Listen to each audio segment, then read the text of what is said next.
Alien is the 1979 science fiction horror film written by Dan O'Bannon and directed by Ridley Scott to a box office total worldwide of $106.3 million off of a budget of $11 million. I'm Tony Trujillo. Welcome to Grave Shift.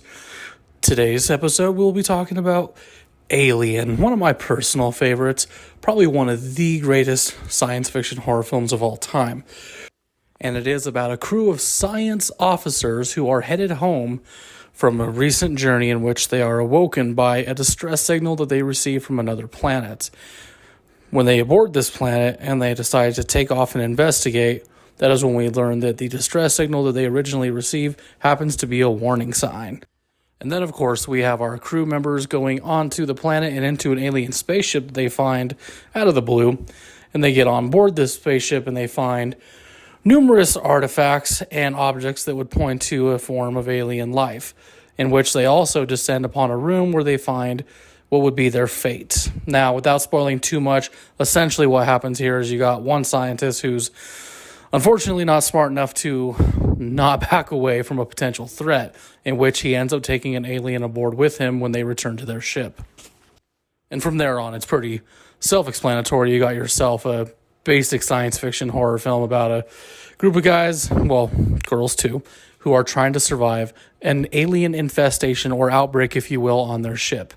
Now, guys, what I got to say about Alien is not only is it one of the best horror films out there, it's one of the darkest and grittiest science fiction films out there right now. What I mean by that is the display of the film is very... It's violent, yes, but it's very dark. We don't get to see a lot of light, especially in the rooms where it's bright, and you got, the infamous scene where the astronauts have their last meal before trying to return to bed. It's very dark all the way through. In fact, a lot of the scenes that involve the alien are very, very vague. We get maybe, a still here, a still there. It's actually kind of hard to see our movie villain until the very end, which is the face-off between the main character, who's played by Sigourney Weaver, and, of course, our villainous alien. But that's definitely one thing I like about it. I love that it's dark. I love that it's gritty. I absolutely love that it's violent.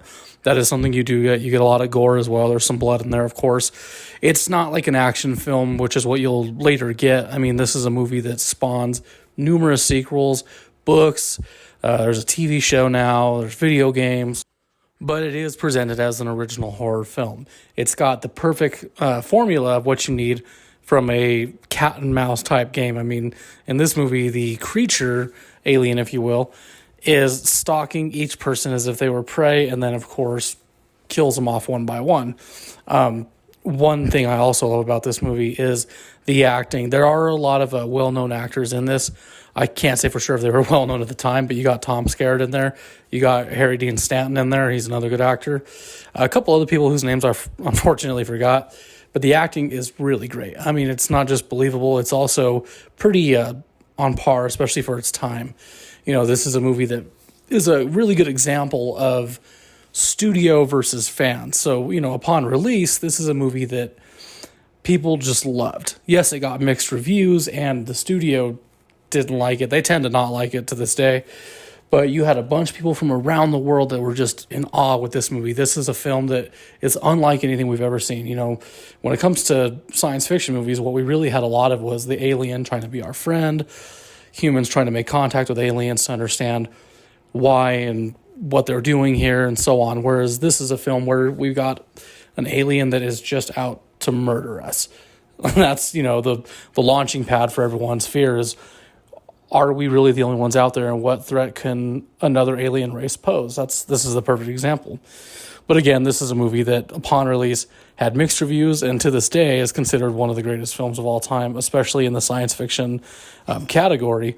But as I was saying, this is a movie that had a split reaction between studio and fans. Fans loved it. Even after release, to this day, it's considered a significant film. It's considered a massive achievement to many.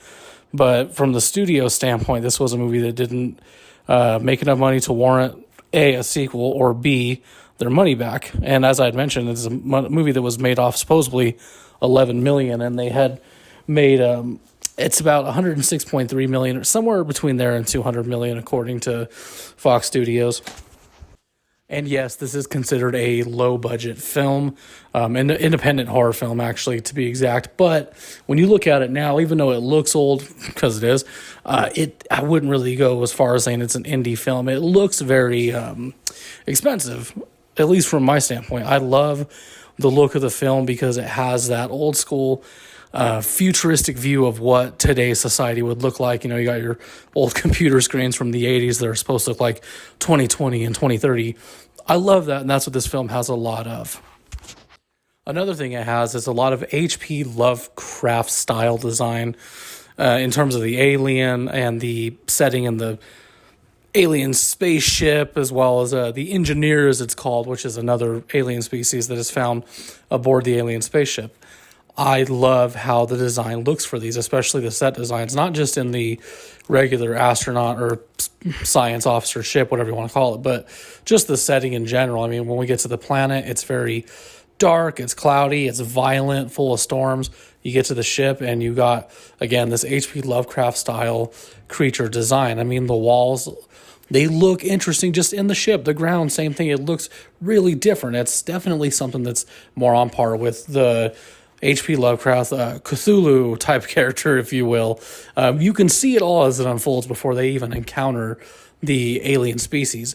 And another thing I truly love that is in regards to the set design is how the eggs look. And the eggs I'm talking about is, you know, we see it once, but it's the infamous scene where we get our first encounter with one creature from this egg that ends up implanting our movie villain into the science officer that'll bring it back onto his ship.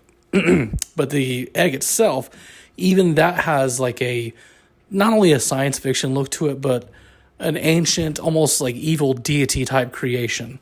One thing I especially love is the special effects. I mean, for being a movie as old as it is, these special effects are amazing. And you got to remember, too, this is a movie that at the time there was a person that was hired to play the alien creature. It's not CGI like it is now. There isn't much I can say that I dislike about this film. Really, if you're going to watch this movie, definitely watch it in high definition or UHD or whatever there is available. Do not watch it in standard. It is very hard to sit through. I'm sure it was probably cool back in 1979, but it's a little difficult to watch now, so definitely watch in a higher definition. If you can, watch the unrated director's cut. It's way better than the theatrical version, in my opinion. The timing is something I will complain about.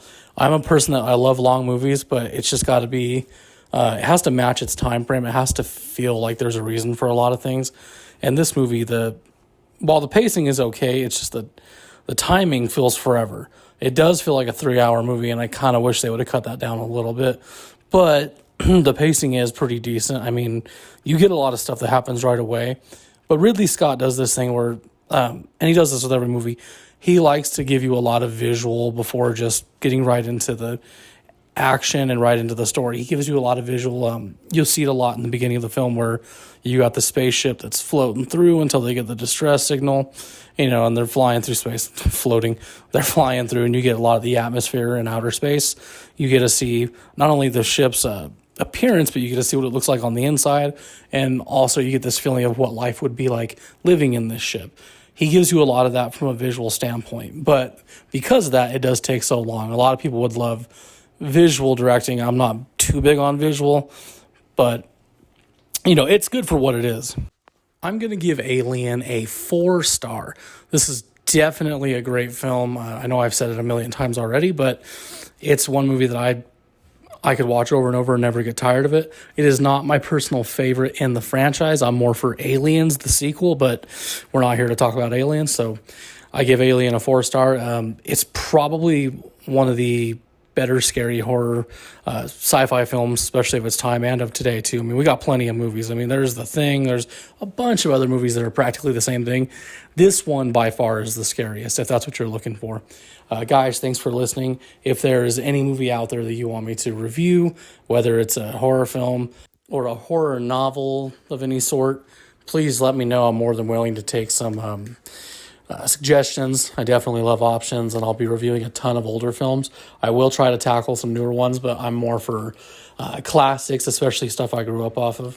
Anyways, guys, please check me out on Facebook. You can find me on Instagram as well as Twitter. That's Grave Shift with Tony Trujillo. You can also listen in on Anchor, Apple, or Spotify. Thanks again, guys. Stay scared. I will see you at 10 p.m. next Friday.